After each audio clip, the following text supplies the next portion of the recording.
Thank you. Thank you so much. What's up, everyone, and welcome... Oh, clap. What's up, everyone, and welcome to Sunday with Ola, the absolute second one. Did you like the first one? I do read the comments. And I saw in the first one that a lot of people liked this new segment and thought that the FAQs were getting kind of stale. And some of you really missed the FAQs and thought the FAQs were better. That's just a shame, because this is how it stays right now. I will not go back to the old ways as of right now. And you just have to live with that. So thank you. We have a shit ton to talk about today. I mean, look at this.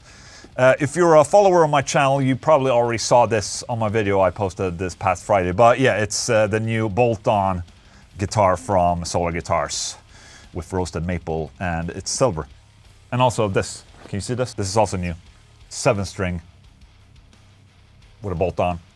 It's amazing, and they're available. I mean, just look at it. Look at it go. It's almost like a stormtrooper head with the, you know, stacked single coil and all that. But if you want the info, just go and check my previous video I uploaded this past Friday. We have so much to talk about, talking Ola. So, another thing that happened is that the vinyls came. You know, the vinyls for my single, The Sun and the Moon. So, Luis has started to ship those out to you. And it looks like this. Cool, huh? There it is. Look at that. Great. Side A. Let's smell side B. Also great. Isn't it amazing that you can put grooves into a disc like this, and that's the music you're hearing? That's engineering right there. So these are also available for order. If you order, I'll sign it, okay, with my little signature on there.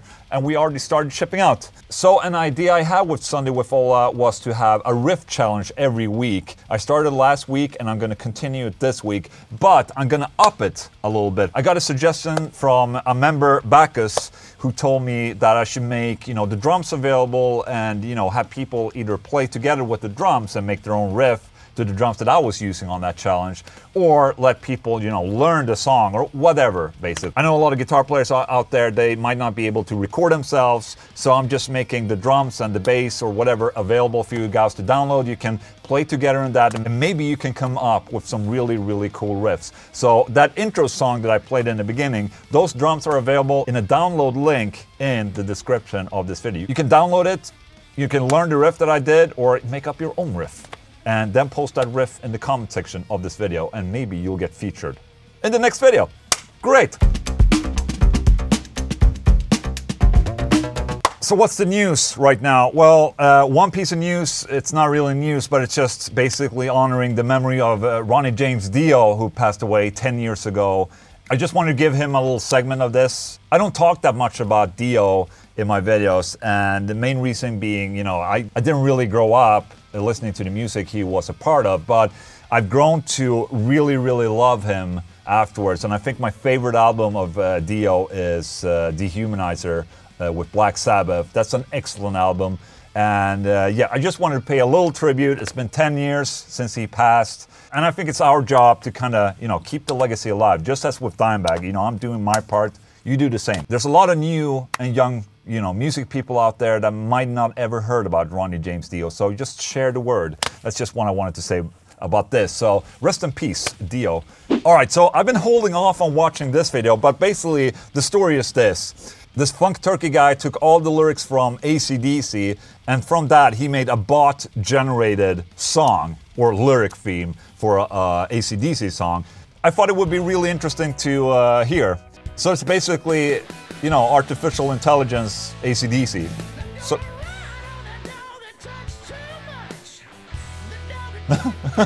I'm gonna ride on a dog. Okay. I mean, this is not too bad. You know, this is more like the lyrics I would write. You know, as being a Swede, trying to write cool stuff in English.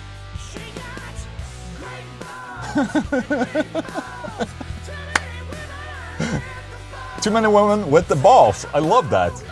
Actually, not to think of it, the guy singing, he's doing a really good job, actually. So I guess this guy, Funk Turkey, is actually singing the lyrics he made up.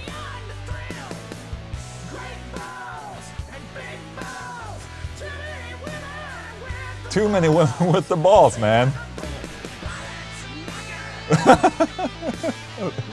That's the intro for every solo now. Bollocks, knackers. Oh shit, okay, what's this? Nickelbot. Oh, it's the same guy, he did a Nickelback song. Nobody died every single day.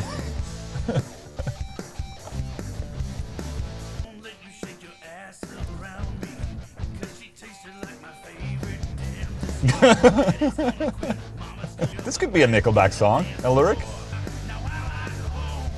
I like Home too, man. If I'm alive, yeah. That's pretty catchy, actually. That doesn't make sense, no? I'm alive, look away, and nobody died. It's great.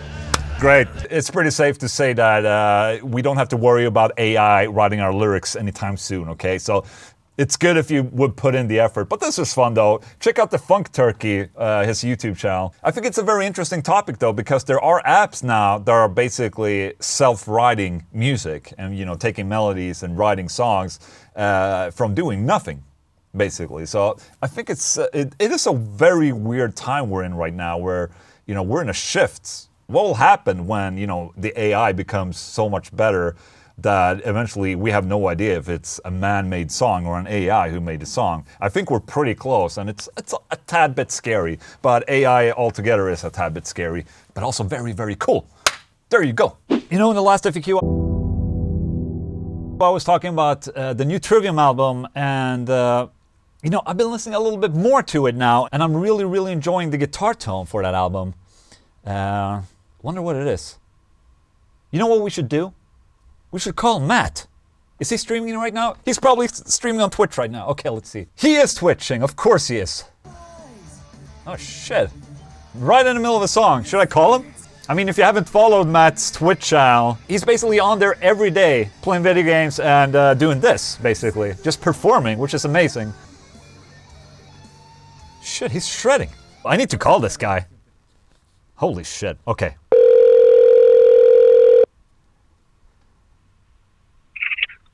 Hello? Hello? Is that Matt? Hey, Shanna. Shanna, Matt. How you doing, man? All good. What's up? I just saw you play that song. That was kick-ass. Thanks, man. I'm trying some different heads. You're partially responsible for why I'm so into gear now. Oh, ladies and gentlemen, Ola. Oh, thank you so much, dude. I've been listening to the new Trivium album this past week, and congratulations, man. It's a kick-ass album. Dude, thank you very much, man. I appreciate that. And I just have one question. What the hell is that amplifier being used on the album? All right, so the tone, the entire signal chain is my MKH Matt Heafy guitars, the Epiphones. Right. Fishman's with Evertune. I feel like Evertune adds a little bit of the tone, as you know. Yes. That went into an Ibanez TS9, into an ISP decimator, into a PV Triple X2, into a Mesa Boogie with V30s. Yeah, Triple X2. The Triple X, man. That's such an underrated amplifier that kind of went by. Not a lot of people understood what happened. Yeah, what did happen? Why did they stop? Like, I don't know. They had the JSX at the same time, and that was Joe Satriani, and then Triple X, which is more like almost like a dual rectifier. So yeah, I don't know. That's an awesome amplifier. That makes me really happy to hear. And also the TS9, one of the overdrives that I use the absolute most. Yeah, because I've got like I said, since I started watching your videos, I think I'm looking at my pedals. I think I've got like 40 or 50 pedals now. Oh shit! So I have like every single freaking overdrive in the world. But yeah, that record was TS9, Triple X2, Mesa V30s with regular size cab, and one SM57. Josh Wilbur just likes using one. Holy which shit. is pretty crazy too. It sounds amazing.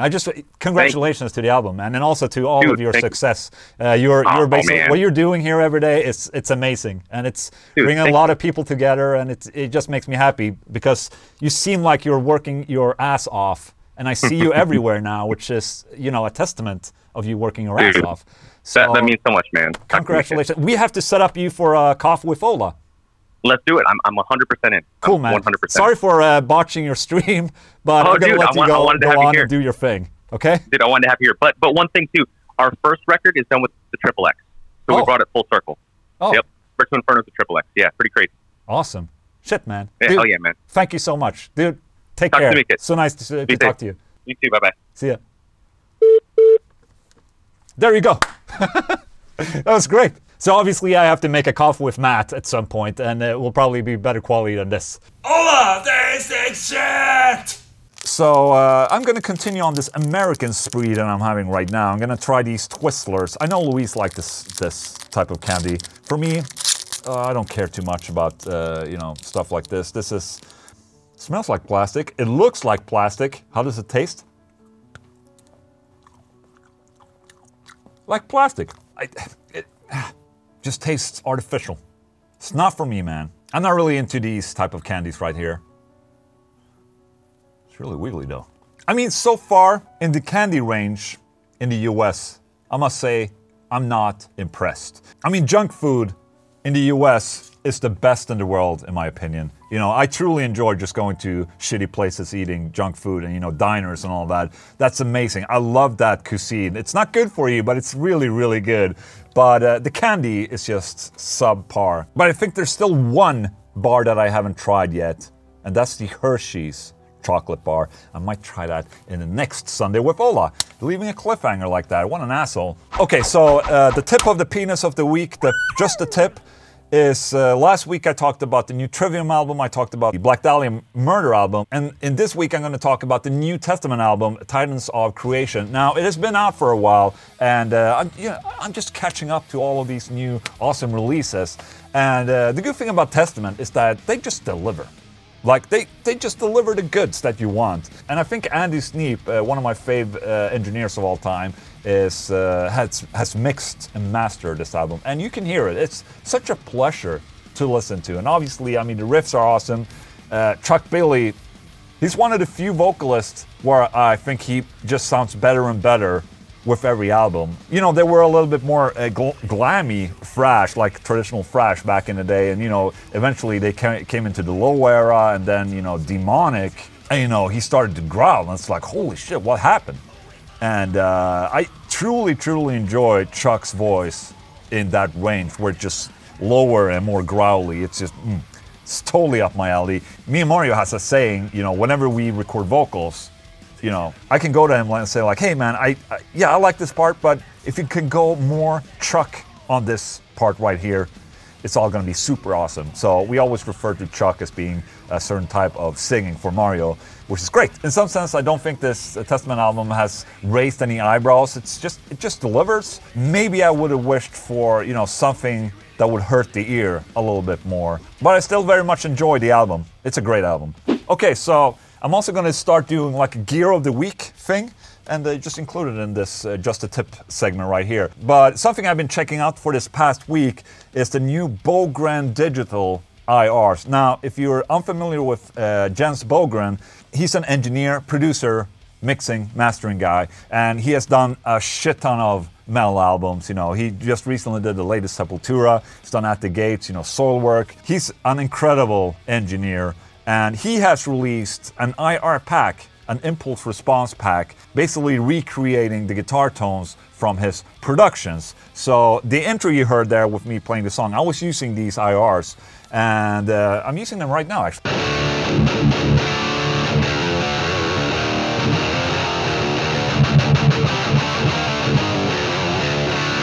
And I'm really liking these impulse responses. They're more than mix ready. You know, you just slam it on your mix and, you know, sits really, really well. So go check out bogrendigital.com. I think that's the address. And maybe try them out. That's the tip of the week. That's the gear tip of the week right there. Riff of the day. Okay, so the riff of the day will obviously be that intro riff that I showed you, so you guys can learn it. And one thing I want to do when I challenge you like this is that you do this riff with only downpicking, and just keeping it strict downpicking in this main riff. It will just, you know, add to the complete train wreck. The complete train of the song happening. It will just sound a lot better. I mean, look at this. Guitar needs to be standard E with a drop D, okay? This is the riff right here. So.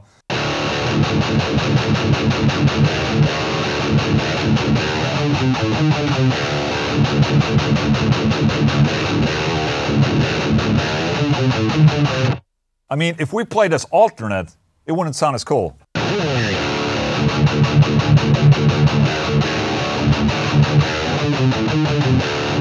mean, it just doesn't sound as cool. I mean, listen to this.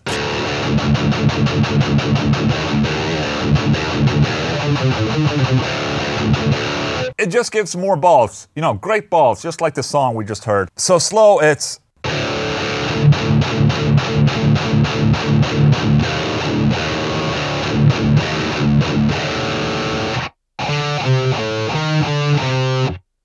Pretty simple and straightforward, okay? And then we have the second riff.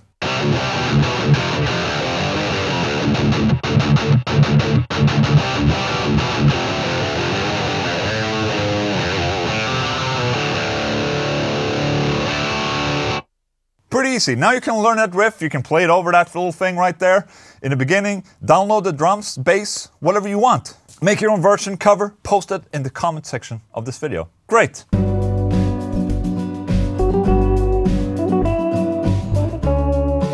Alright friend, you're the last person I'm talking to here for today before I leave the website, so you better play me something really good. Okay. It's gonna be Mel though, is that okay? Through the Fire and Flames? No? No.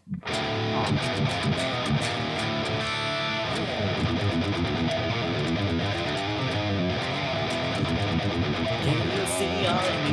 Walk into my mystery, step inside and hold on for dear life. Didn't really fit there. If you're gonna play metal, then it's gotta be I Am All of Me. No? From the edgiest game ever made, Shadow the Hedgehog. Nah. Alright. Well, thank you. Alright, bye.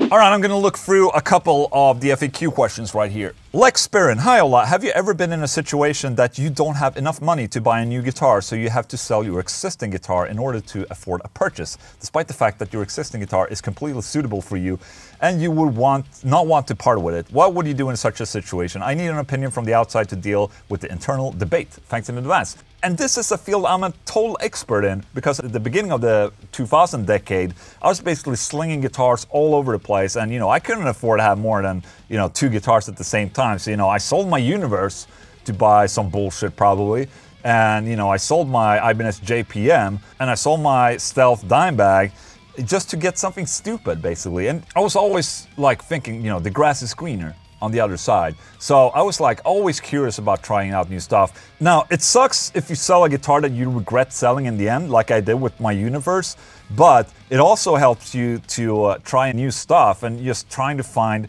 what you dig about the guitar, what you like about a guitar, like certain features. Maybe there's a brand that's better for you, or you just more into Jackson necks more than Ibanez necks, and so on. So I don't think it's a bad thing to just, you know, try stuff out, and that you don't necessarily lock down to a certain guitar.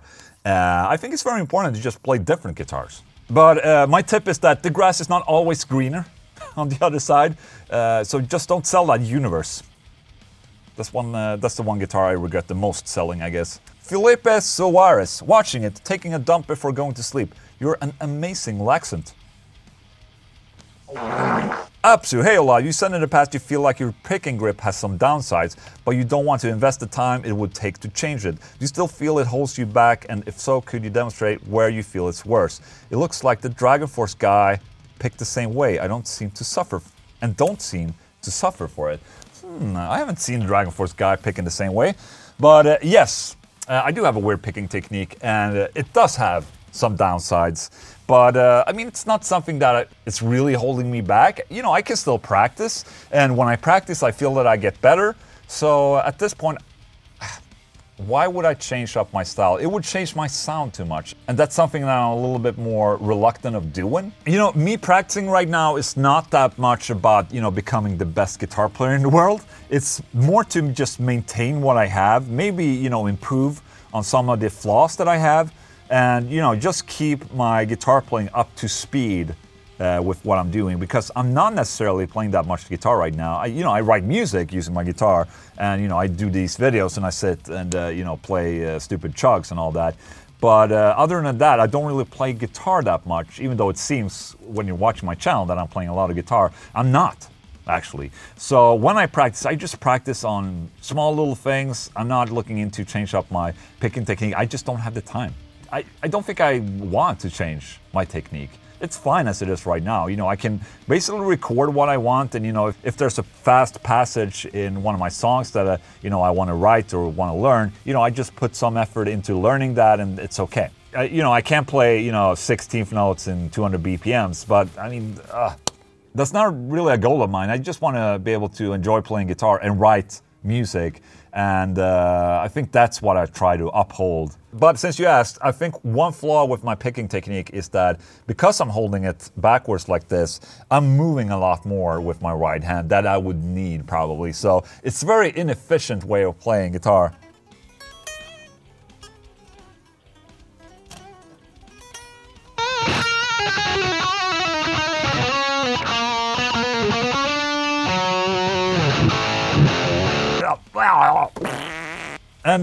And that was the last question, and that was the end of Sunday with Ola number 2. I still hope you dig this segment. I think it's kind of cool. I think it's a good change, and you know, I needed a change, I think, because I'm a little bit more motivated in making them like this than you know, the old style. And eventually maybe I'll grow tired of this. But as of right now, I'm really liking how this is shaping out. I think at the end of the day, it's important that I'm having fun doing this, and that's why I needed to change up the segment, because I was not having as much fun making the FAQs anymore. I think it's a little bit more open now, and I can just, you know, do whatever kind of comes to mind, in my opinion. So, hope you dig it. With that said, thank you so much for all the support. Remember, you can buy this, the Sun and the Moon single. It's also available on Spotify right now. An extra huge thank you to all of my beautiful members. Thank you so much. You guys rule. And see you next time. See you guys. Have a great Sunday, everyone. Bye.